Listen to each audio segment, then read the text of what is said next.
在马来西亚有一些农历新年才会出现的小点心，这个香香脆脆的炸蟹柳就是其中之一。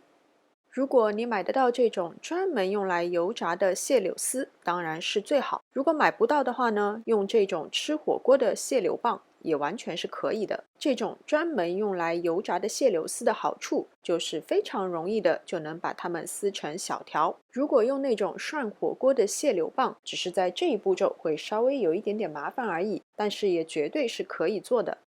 烧热一锅油，放入适量的蟹柳丝，用中大火炸3分钟左右。前30秒先不要着急去翻动，后面的2分半钟就要用筷子适当的翻动，一来避免它们粘连在一起，再来也可以使它们上色更加均匀。炸好以后捞起沥干油，可以放在厨房纸巾上，再吸走多余的油脂。这个蟹柳丝呢很容易熟，只要把里面的水分炸干了以后，成品的口感就是非常脆的。我保证你会一根接一根，完全停不下来。我们来听一下这个声音，真的是非常非常非常的脆。好了，今天的视频就到这边，非常感谢大家的观看。喜欢我的视频，请记得点赞、分享和关注我的频道。